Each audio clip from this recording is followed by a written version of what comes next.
The broadcast is now starting. All attendees are in listen-only mode.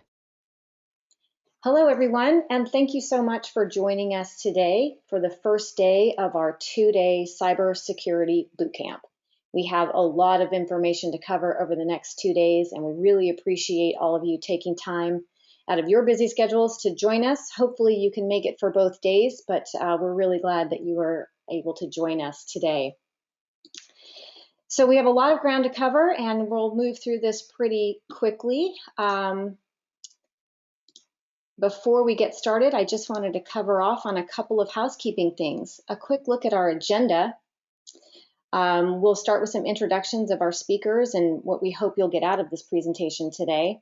We're going to talk quite a bit about the security disruption that we've all experienced over this last year and a half with the COVID-19 pandemic, and talk about what some of the biggest threats are to organizations today, the cyber security threat spectrum, and a lack of experienced talent out there to help manage the security concerns of organizations like yours.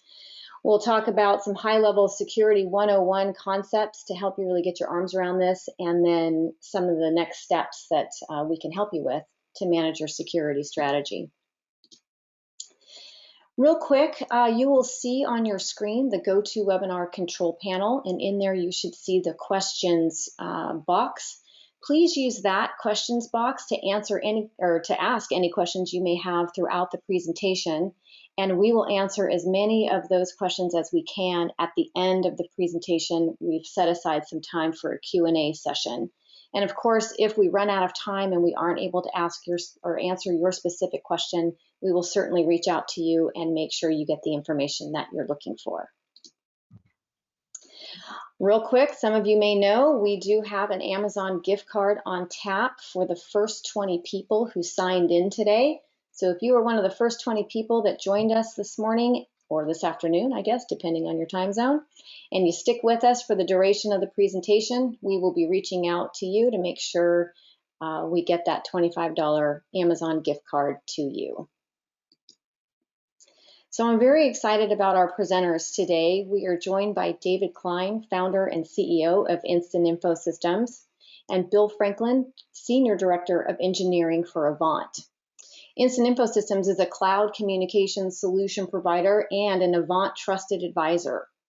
IAS helps companies sift through the complex sea of technologies and services and helps organizations identify the best solutions and services and technologies that align with their specific needs and priorities. And they do that with the help of Avant. Avant is a leading IT decision-making platform that helps companies navigate the very rapid changing world of information technology. They rely on a network of trusted advisors to help enterprises manage all things related to IT, particularly digital transformation, communications, cloud, and security. So that is enough of my talking. Let's jump right into the presentation, and I'm very happy to turn it over to David Klein, CEO of Instant Info Systems. Julie, thank you very much, and thank you everybody who's joined us today for this very important topic, cybersecurity, and what can we do to make our organizations all more secure. So for the past 25 years, IIS has been working with many Fortune 1000, medium and large organizations in implementing systems around their voice, their fax, their data infrastructures, and security was always important. But now that we've moved so many of our systems to the cloud, cybersecurity is, if not an important concept, it is the most important concept within every organization's environment. Taking a look at some of the clients that IIS has worked with and continues to work with over the years, here's some of the logos that you may recognize. Moving forward, the most important thing that we as a solution provider can do is listen to your needs, to understand, to ask the right questions and understand what's important in your environment, and be able to help you find these solutions, because there are so many that are out there. Find the solutions that make the most sense in your environment, because everybody's security challenges are complex. With that, I'd like to turn the mic over to Bill Franklin. Bill is the Senior Director of Engineering at Avant. He's been an industry veteran, working within enterprise IT infrastructure, working with IT professionals, making decisions about IT roadmaps, data center, infrastructure as a service, hyperscaling, cloud security, SD-WAN, communications needs. He's got a long history with companies like EMC, NetApp, CDW, and he's worked with a diverse landscape of customer needs and challenges. He's been with Avant for 7 years and been at the forefront of digital transformation. He's the Senior Director of Sales Engineering at Avant, and he supports an elite sales engineering team. And they are responsible for assessing and integrating today's latest IT service providers out of their very large portfolio to help organizations integrate cloud, carrier services, cybersecurity into their environment. So without further ado, Bill, it's all yours. Thank you for joining us. Well, thank you, Dave and Julie, for those nice comments. I really appreciate that. I always feel a little different when somebody introduces myself, right? I always kind of feel a little bit like mom's giving a brag slide about me. So I really appreciate that. And it's been a long road for me to kind of come to an organization where I started as the 13th employee, and now we're well over 140. But at the forefront of migrations to the cloud as a legacy infrastructure engineer, to see so many challenges that organizations are overcoming, not just at the blocking and tackling of can I move this workload to the cloud, but now more than ever of what's happened the last 18 months, everybody's on a lot of different journeys. And I get to have that purview of having an engineering team of 13 strong now, in all different facets, whether it's the network world, whether it's the data center world, whether it's the infrastructure and all these other ones. And Julie, you mentioned, we're at, the digital transformation, but also the ever-changing landscape of this world. And just announced was Comcast purchasing Masergy. And our organization knows both of them intimately, but if something isn't changing weekly, this industry is just, it feels a little different to me. But the last 3 years, I've really dove into the cybersecurity world because cloud and now remote workers and everybody is changing. Now, I think of that as job security, lack of a better term, right? Because I get to have a purview into all these different worlds and being able to understand there's so many challenges out there today. I'm still working from home. I know a lot of people still are. More organizations are starting to bring in more into their corporate offices, what we once were more branch offices, corporate headquarters, or going the opposite. But the number one thing always comes out in the cybersecurity or security world, there's a lack of IT talent and a lack of shortage of just human elements. We'll go into that and what that means, how it created COVID from work from home, work from anywhere, being more of a norm, and how long that will pertain depends on every organization. Now more than ever, if you're out of California, you understand a little bit more about CCPA. Now Virginia, New York, I live here in the great state of Illinois, and we're starting to talk about our own GDPR and some of our rights. Having an organization maintain this is exercise that I would not want to be on the auditing committees at any internal organization, and how to make that a little bit easier. But in the eventuality, we know what happens now more than ever. We can talk openly about some of the major breaches, but do you have an incident response plan?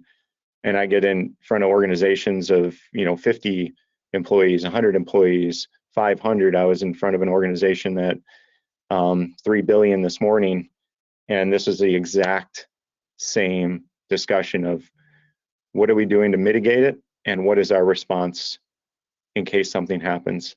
So everybody's on a different journey. These are huge challenges. And by the way, you're not alone. And it is rapidly changing from the landscape of questions to consider. And if you're on any sort of executive or IT committee, you're asking a lot of questions right now, and not everybody has the answers. I put up a lot of these because these are my daily questions back to organizations from a pre-sales engineer, from what I've gone through over the last few years. What's most important? What are you trying to solve for? Are you going to go through a digital transformation, and in there is the network and internet going to be more prevalent? Compliance to business standards. Are you comfortable with your perimeter, meaning your users, email, laptops, endpoints, now more than ever, more and more on your network? So we have to ask these in order to assess where you're at today, and we'll start talking, long term about, your roadmap. The great thing Julie was talking about is this is a 2-day event. So tomorrow we're going to be joined by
but we still have to have incident response plans and capabilities. And when I mentioned that human element and trying to minimize the length of time before we actually can see it, that one down towards the bottom, 207 days to identify a breach, usually is called a dwell time. Usually it's called, well, it might be in my network. How do I know? Who can help me identify it? Who can help sandbox it or get rid of it, lack of a better term, right? These are all questions we have to ask as IT leadership, because right now more than ever, it's a huge industry. And by the way, we helped create it. We did from if I'm breached, well, I need insurance. So insurance people are starting to pay out in cryptocurrency. They're starting to negotiators. Whoever thought of this as a business, but we have insurance carriers and crypto miners out there negotiating. Those people make a lot of money, but right now we've helped create the 6 trillion industry. And if I was in your shoes in IT leadership, a lot of times I'm just going to go to an insurance and cyber insurance. And now more than ever, the insurance carriers don't like paying out, by the way. We know that that's a losing value prop. What I would like to do is have now my companies that I'm insuring be better prepared. And that's what's happening in real time. Insurance companies, cyber insurance companies, are now asking everybody to say, well, you need these components in order for me to give you insurance because I do not like paying out dollars. Wow, where do we start with that? So I like to try and take you on a narrative, and the narrative so far has been obviously lack of IT talent, a lot of confusion in the marketplace. This market is huge and growing from international. You could be anywhere, right? Russia, China, doesn't matter. The struggle, though, is now more than ever, businesses have to keep growing. We now have 18 months of work from home, work from anywhere. Your data center might be ever expanding into SaaS, public cloud, private clouds, all different clouds, having more devices on your network. Are you allowing social media at your workplace environments, at wherever your users are, and they're going to be on the same laptops, right? They can download any media on top of a corporate laptop. Now IoT, and we know more than ever, right at the beginning of COVID, it was really interesting to watch the malware, the people that are running, the campaigns against your emails. It shot up 250% in one day. As soon as America said, we're working from home, we're shut down, it just went after it, and it hasn't stopped. Most of the malware, most of everything comes in through email. So we have to protect it. We have to protect our users. So we have this perfect storm that we're building, right? Where we have these cyber threats. Now more than ever, they're in the criminal landscape. Not as much hacktivism, some espionage, but I would definitely put that at the government to government priority level. Terrorism, what's going on out there. We as corporate users, as non-for-profits, healthcare, everything, we have to watch out for almost all of it. But again, lack of IT talent. So this is a great website. I just went to it today. Nothing has changed. Cybersecurity job openings, 500,000 in North America. Total employed, somewhere around 1 million. Wow. We have a very low supply to demand ratio. And the average is 1. So holy cow, we're doubling it. The usual jobs out there are cybersecurity analysts, consultants, somebody to come and help me understand and reduce my dwell time, understand the logs, understand if we have threats, understand how to architect this properly for this new cloud world. They just don't exist. So people are going out there and Googling it. People are going out and asking their friends, other executives, what have you done? Who have you worked with? There's a lot of confusion, and some are doing it right and some are not. So I go back to the basics and what I've learned over the last 3 years, and you're going to hear some industry terms. I don't want to confuse everybody. I certainly don't want to make this confusing, because security can get really confusing, believe me. So what I like to do is just talk openly about a little bit of the basics. And if you're in any executive leadership or even in down to the director level, compliance helps drive a lot of this. Now, I'm of the moniker, compliance doesn't equal secure.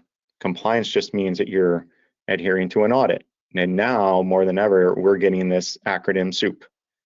And more than ever, I mean, NYDFS, I mean, financial services, Virginia, so to speak, GDPR. So if you're going to do business in these states, and you're going to have people, you're going to start adhering to a lot of different of these compliances, and they're not all going to be a one size fits all.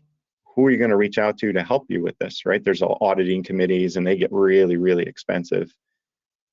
And now you have even more in the cybersecurity world. And we're going to touch on a few of these because I really want you to kind of understand only 1 or 2 of them. But you get into EDR and NDR, ZTNA, Zero Trust Network Access, Incident Response, IDS, IPS, Next Gen Firewalling. I mean, oh my gosh. To any person in IT leadership, if you don't have a CISO, which they're really expensive and hard to keep on payrolls, if you don't have somebody that understands this world, you're struggling. And that's where instant info systems and Avant really come into play, where you're kind of just reaching out there for a little bit of help and kind of understanding where you're at today and where you want to go from a business criteria. We've been at the forefront of that for all things. And specifically the last 3 years, I've headed up my team for the cybersecurity world. And when I started learning about the incident response and policy, procedurement, and technology, I went to this organization, and there's another one out there, CIS, Center of Internet Security. But this is some way I can talk to anybody out there and really hone in on where are you at today, where you want to go, and here's some building blocks. So if you're not familiar with National Institute of Standards and Technologies, it's a US Department of Commerce, obviously you can see on the slide, but they brought together in 2013 academia, cybersecurity experts, FBI, NSA, several leading organizations to build, if a company was to start doing cyber well, these are the 5 pillars they would start with. And I love that because every time, and even in that multi-billion-dollar organization I was in front of this morning, we started with identify. Have we started to identify our biggest gaps, our risk tolerance, our human capital, and are we staffed correctly? Are we not staffed correctly?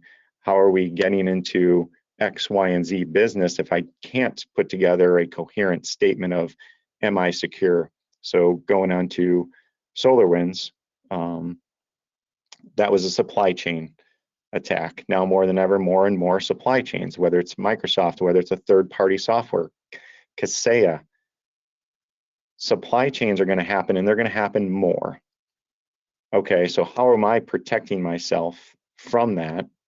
And do I have to worry about that on a daily basis? Because I want to worry about doing more revenue. I want to worry about, more people and how do I scale my business? I don't want to worry about all of that. So we went back to the identify portion and said, why don't we put a NIST cybersecurity framework around all the components here and build the awareness for the executive team to be aware that you do have gaps, and this is the way we can help remediate it, because budgets will come up and nobody has untold dollars to give to cybersecurity, even though we would love to do it. It's not there. But if we could put a timeline on it, if we could put a risk associated with something, that gives more purview into the IT steering committees and executive alignment, because the identify is, what are we solving for, right? It gives you a lot more details in there. And then I go on to protect. This is why I like it, because everybody understands kind of defense, right? We've always maybe even heard of a firewall or kind of understand it to the nth degree. Great. Now I have antivirus, or now something called an EDR, endpoint detect and respond. I do awareness training. I do maintenance. I do patchwork. I'm doing some of the building blocks it takes to, quote unquote, be secure, but I know I'm not doing enough. I can't be in front of everything, and I might have one person doing this. But for the most part, there is nobody out there that can stay in front of everything and detect it and respond it, not one human.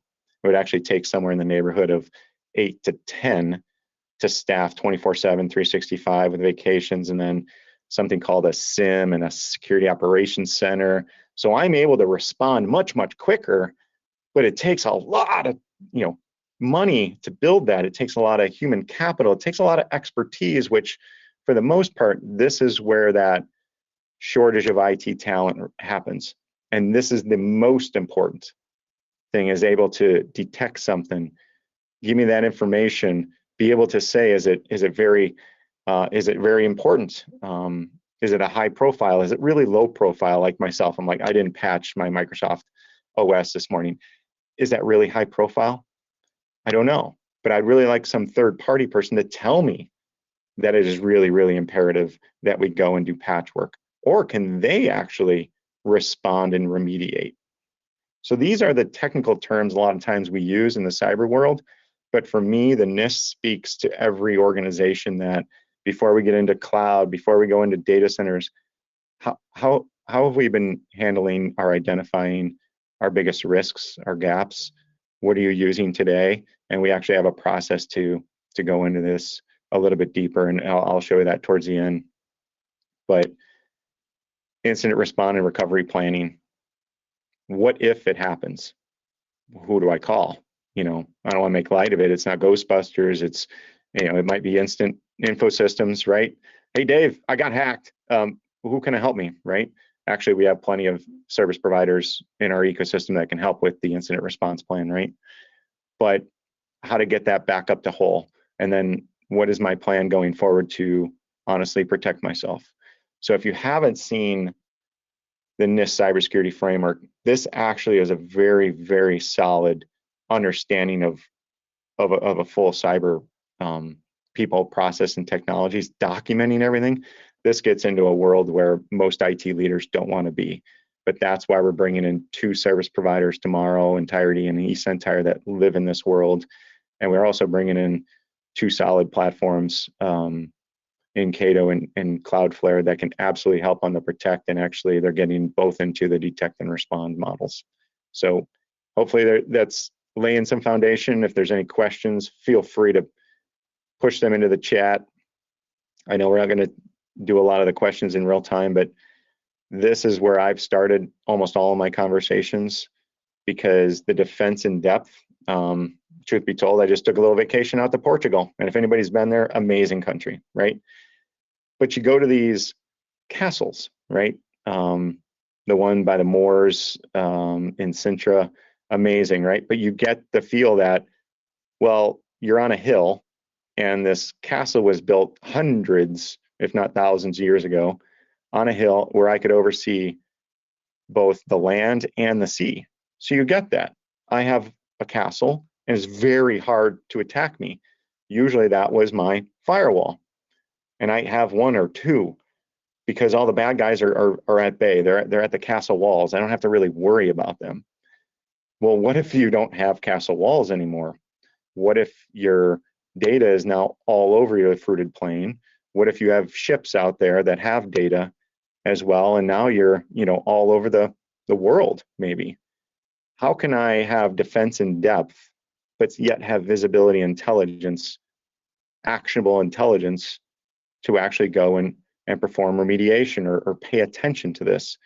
And that's that magical elixir where a lot of cyber insurance carriers are asking you to have a quote unquote MDR or an EDR kind of model to aggregate some logs together, aggregate this knowledge. Some of the big words out there, you'll hear telemetry, and basically getting a full 365-degree purview into your threats, into your logs, into your data analysis.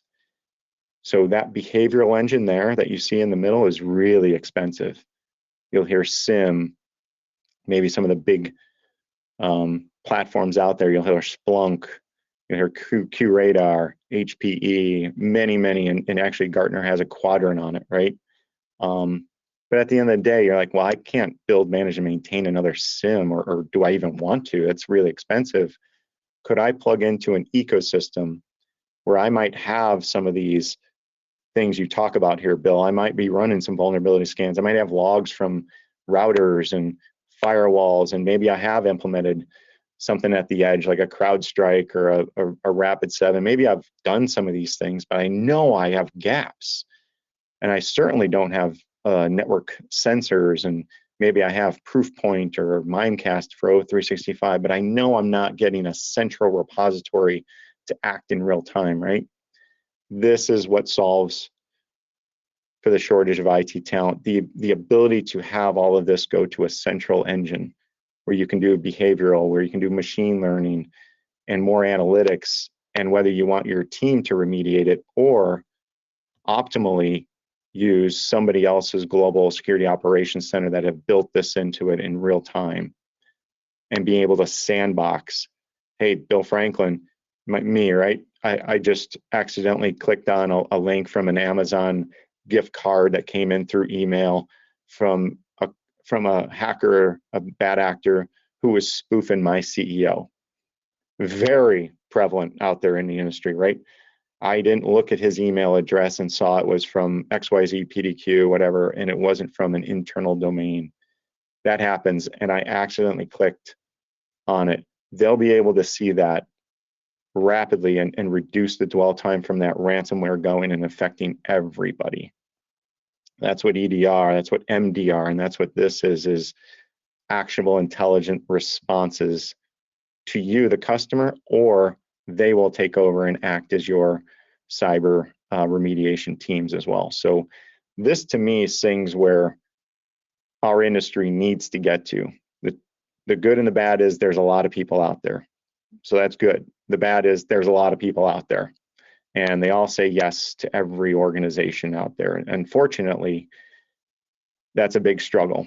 That is also why Instant Infosystems and Avant are leading the charge. And I'll show you some of my documentation towards the end, or methodology, so you know to trust and verify that we're bringing the right ones to the table on this.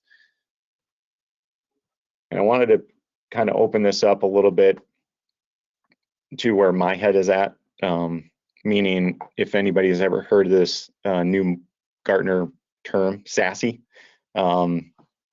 I hate it and I like it because it's really, really good, because what it is now your edge is everywhere. And your network, more than ever, needs to be adaptable to where your applications and where your users are at. So it's network as a service meets network security.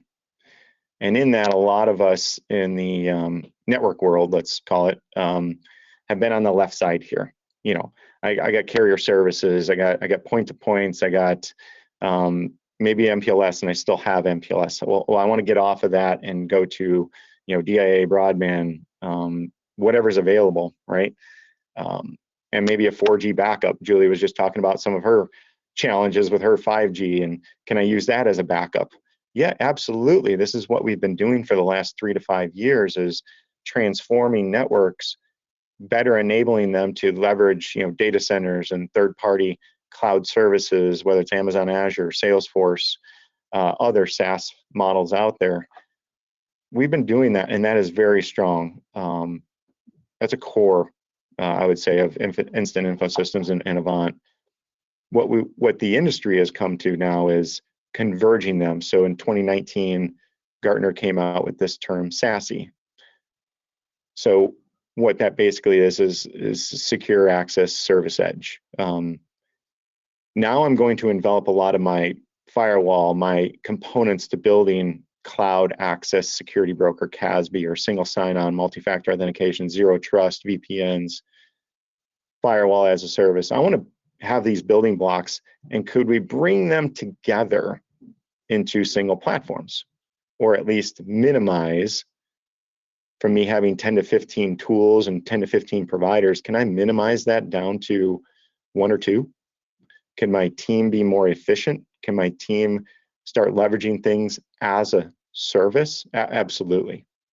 That's what has been really cool for me to learn, how everybody's digital transformation from a customer perspective is happening, and marry that up with some of the newer models out there.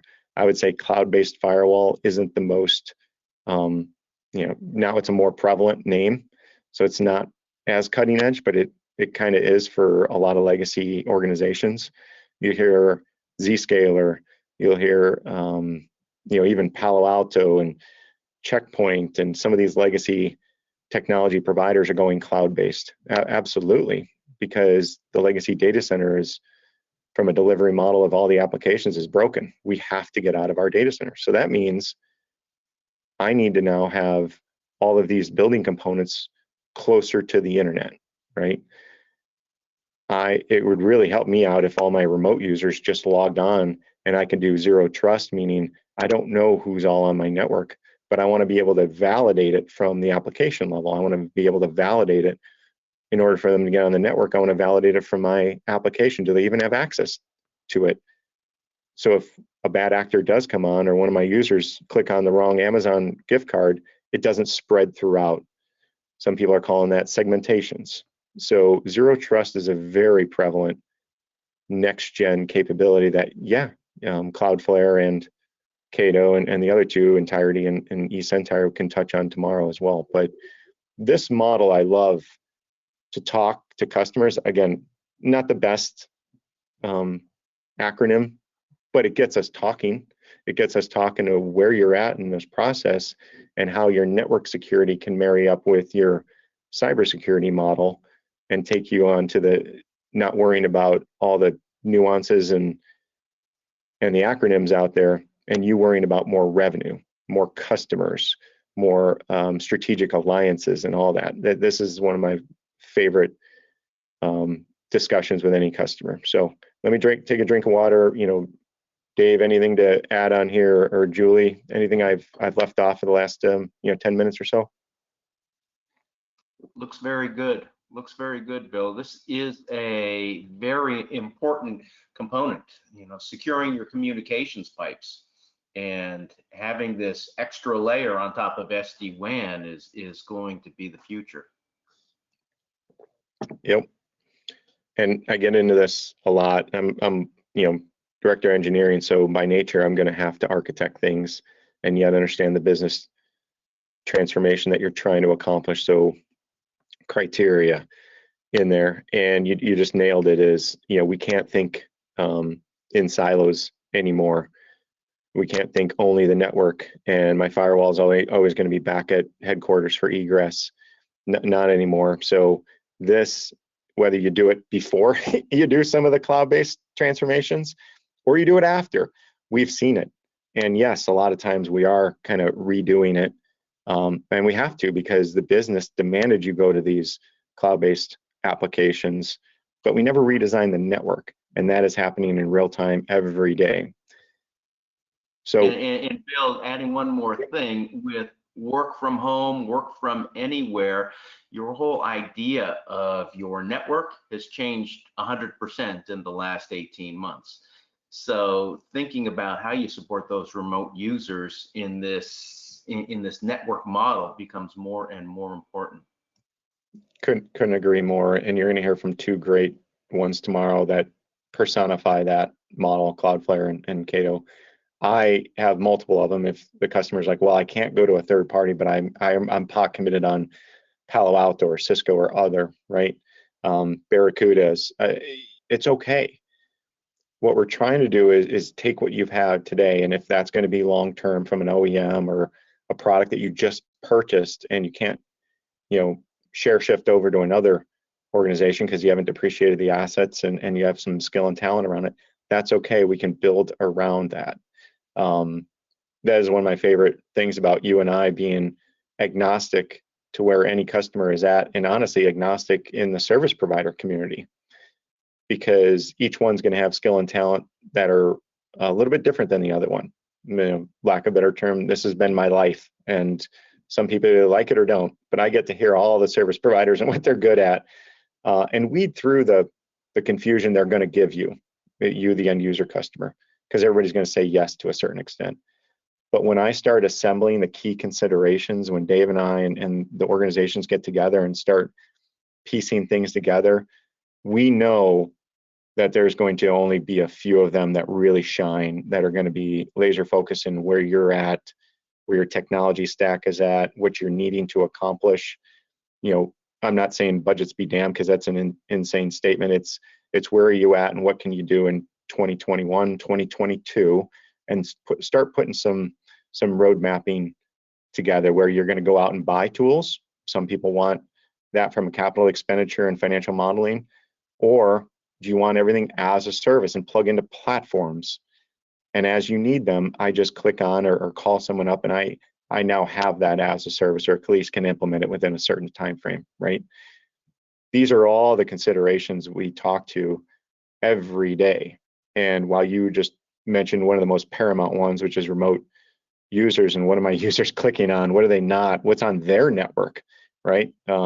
We've heard of Minecraft and all these other downloadable extra, softwares that the kids are just going to do, right? But now they've attached malware on top. Now they've attached that, and so they know to be able to hop to an internal network and see other laptops and devices. So while you're remote users might be more protected because they have VPN or you have EDR and you know some of these components, you can see in real time what your remote users are doing. They still might be on the same network as your kids, and they still are not secure. There's all sorts of creative ways the bad guys and the bad actors are trying to get into your network and steal intellectual property, ransomware, get more revenue. Our job is to take these considerations and only bring in the right service provider, right platform, right technology partners to the table when the time's right. So that was kind of my pitch before I went to the slide. Avant and Instant Info Systems can help, because as you've heard the last kind of 20 minutes, 30 minutes of me kind of going through a subset of the cyber world, talking about NIST, talk about how we can help just openly talk about business challenges, business transformations. What are your key challenges? What do you need to accomplish in the short term and long term? What we've been doing on my side, owning the ability to actually diagnose in real time some of the service providers, because we've spent, I've been here over 7 years, a lot of time documenting it, and who's capable depending on what you're needing. So I'll kind of talk a little left to right, dynamic matrices.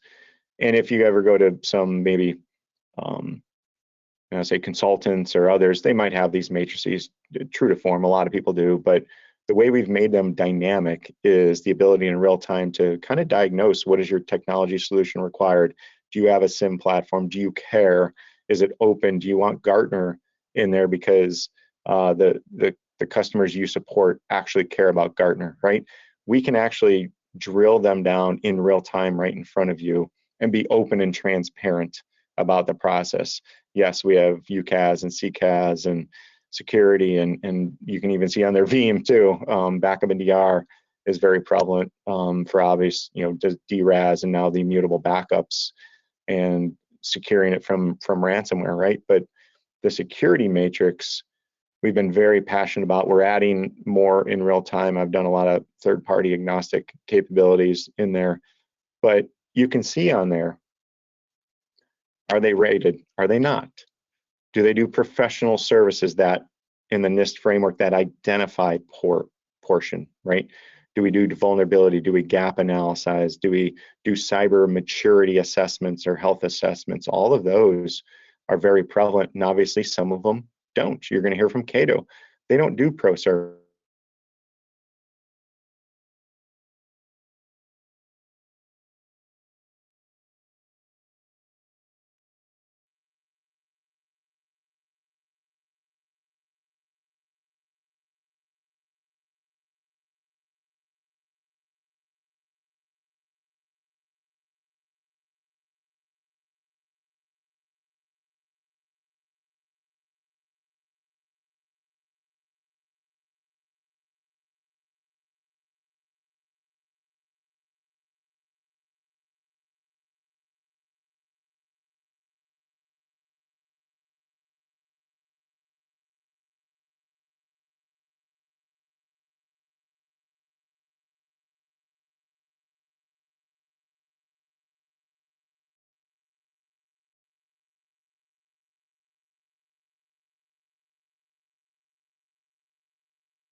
Hello, everyone. This is Dave Klein again. It seems that we've lost Bill's audio for some reason. We'll try and get him back momentarily. Stand by.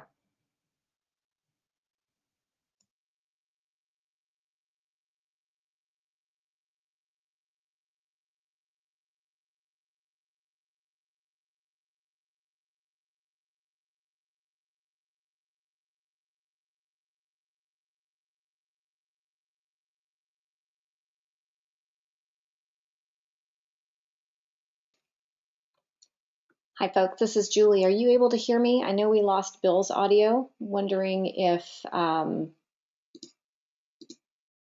this is on Bill's end. Yeah, we can hear you. Okay. Yeah, we can hear you. Okay. Thank you. So we'll try to get Bill back, or we can possibly jump the audio back over to Dave or myself. Give us 1 sec. Sorry, folks.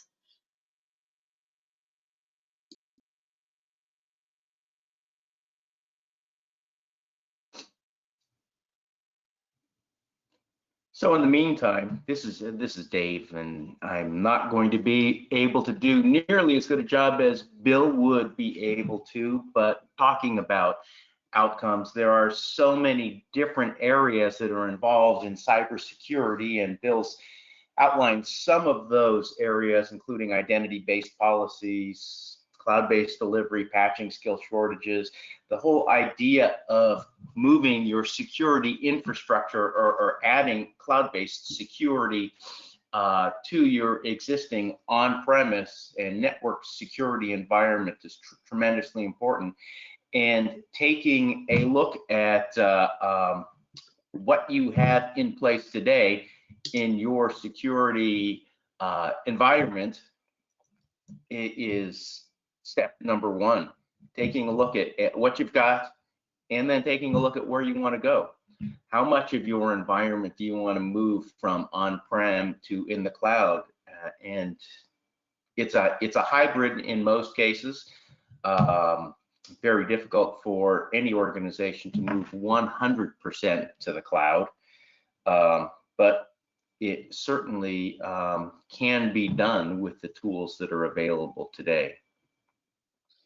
Julie, I don't know if you have the ability to take over this presentation, but I think we're waiting for Bill. He may need to log out and log back on. I actually had a little audio problem myself early on, but hopefully it went unnoticed because Bill had control and was doing the speaking. But I'm going to take control back. The good news is this is the end of Bill's formal presentation, and we've had some questions come in, some that I know Bill would like to answer. So I'll sift through these questions, and we'll tackle the ones that you and I can tackle, Dave, and then save the more technical questions for Bill when we get him back. Excellent. And any questions that we can't answer, we will post on our website with the answers later this afternoon. Absolutely, absolutely. One came in that I know it came in right at the very beginning as we were doing some introductions, and that is, what is a trusted advisor? Is this a service that we pay for? So I feel like this is right up your alley, Dave. A trusted advisor is an organization like Instant Info Systems that you trust can help you get from where you're at today to where you want to be in the future. And Instant Info Systems certainly falls into that category. The services that we provide are consultative in nature, and it depends upon how consultative that you want to get in that environment. I mean, if you're looking for somebody to bring in a chief information security officer in a part-time basis, certainly we can help you in obtaining that type of capability and provide you with the service to build the roadmap that's going to help you get to where you want to go. We also, as a trusted advisor, have the ability to introduce you to the short list based upon our conversations of solution providers that can help you get from point A to point B. It's going to be, it's difficult to point to one organization that's out there that as a cybersecurity specialist to say, okay, this organization can provide all of our needs. Generally, it's a combination, and it's one of those discussions that starts with discovery and continues with introductions to several vendors to take a look at and see which ones make the most sense in your environment. So just to elaborate on that a little bit, we talk about this idea of being vendor neutral. And, you know, I think it's important for our audience to recognize, and we're going to see this tomorrow, obviously in our second day, but there are so many vendors out there providing amazing services and technologies. You know, how do you know which one is right for you? And I think, Dave, what's, you know, one of the unique things about Instant Info Systems is that our goal, you know, we sit on the side of the table of our customer. Our goal is to figure out what is the right solution for their organization and their specific needs without, you know, any sales quotas or other allegiances to the solution providers. Our allegiance is really to the customer. And I think, you know, we become a real ally in helping solve our customers' problems rather than an ally to the vendors that, you know, that we are promoting. So I think that's Absolutely a good point. Absolutely. And then this particular question they asked, is there a charge? Do we pay for this? And I think the important answer to give is no. You know, this is as part of our consultative guidance, we will provide, you know, we'll help guide our customers through this process, again, as their advocates. And, you know, and maybe you want to elaborate on this, Dave, but where Instant Info Systems, you know, kind of monetizes this process is through whatever solution is implemented. But for the customer, it's really a no-cost value add in many, many cases. You're absolutely right. We are vendor agnostic, and our Q&A and our discovery revolves around finding the solution that's in your best interest, and period. Whatever we can do to help is what we want to do. Bill, I think you're back on. Is that correct? Yes, sir. Sorry about that. Welcome back. Yeah, the ability to work from home and the my Comcast just cutting out. It's just today's day and age, right? These are so I apologize. These are things we live with now. So no worries. I mentioned I lost my audio earlier today too, but yeah, luckily was able to get it back pretty quickly. Well, I'm glad you're back. We've got some questions that are coming in that I know are really, I think, well suited for you, Bill. So I'm going to jump right in.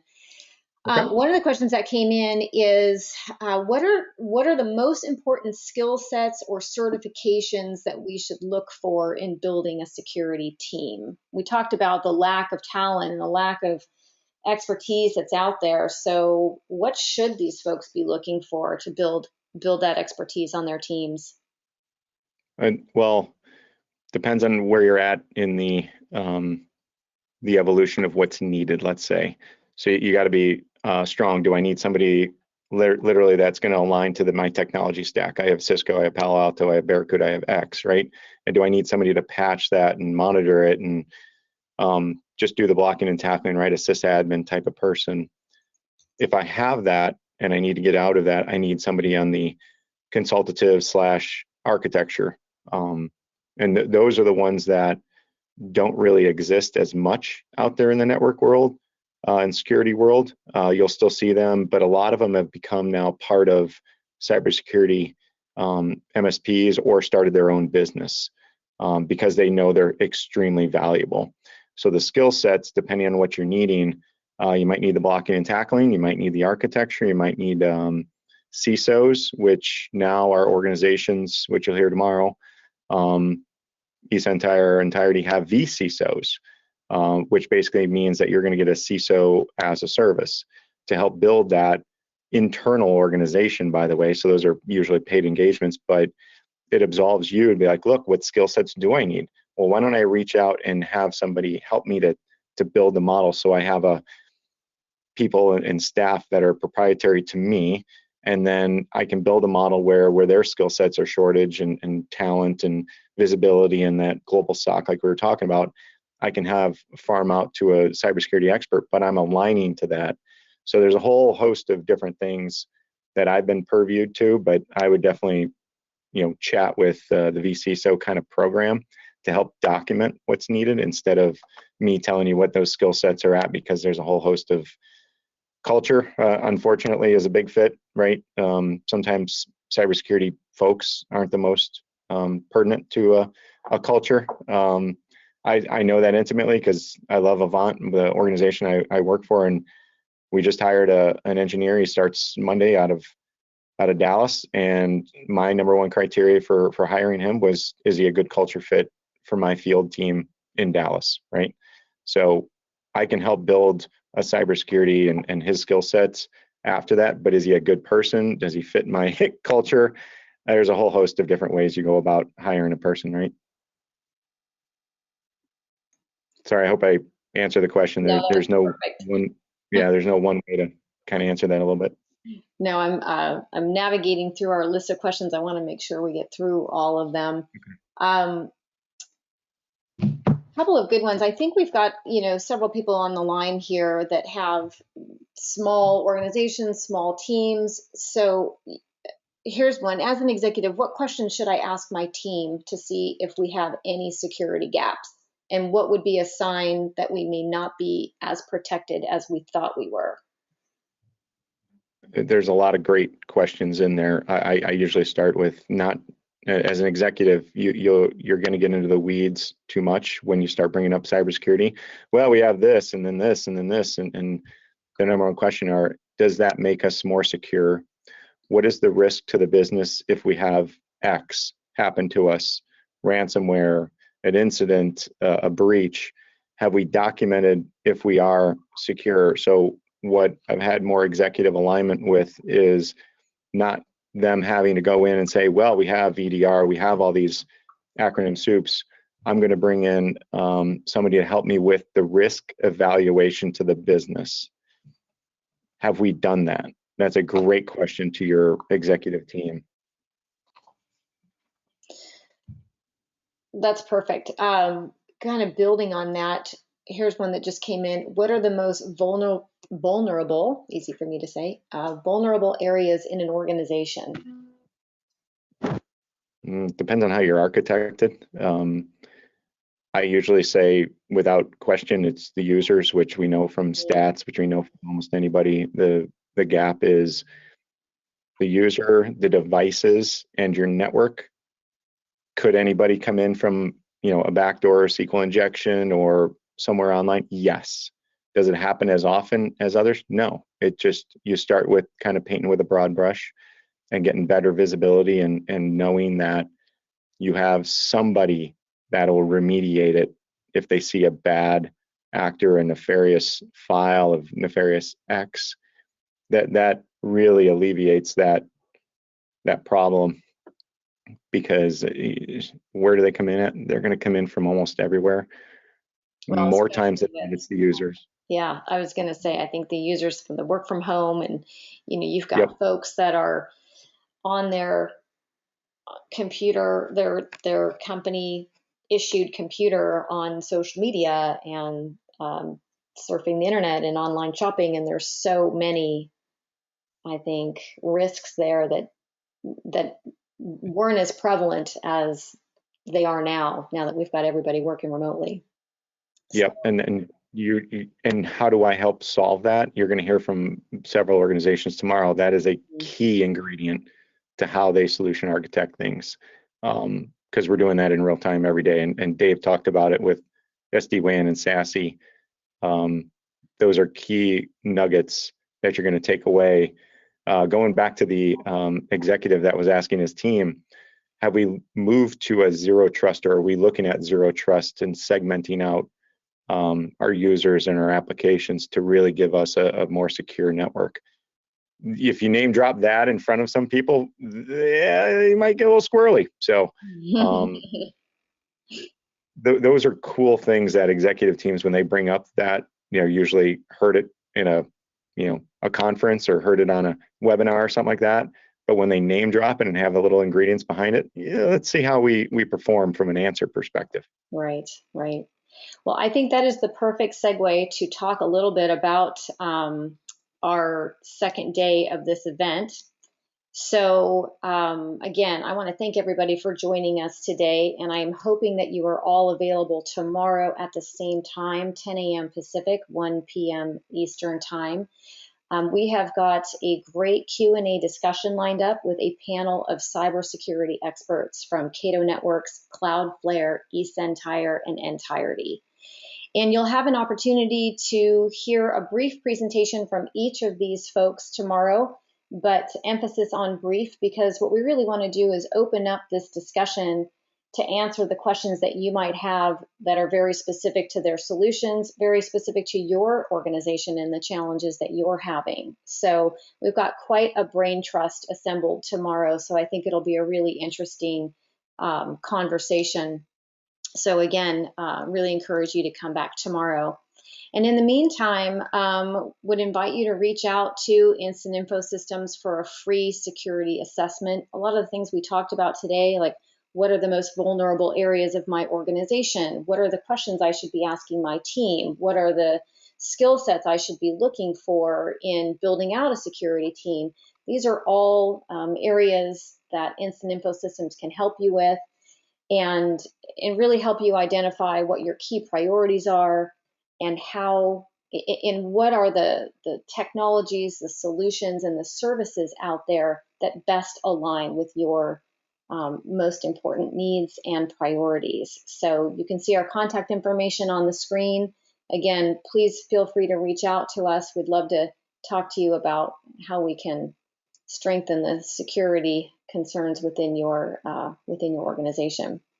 So with that, I would like to give a big thank you to Bill Franklin and David Klein for your presentations today. I really appreciate it.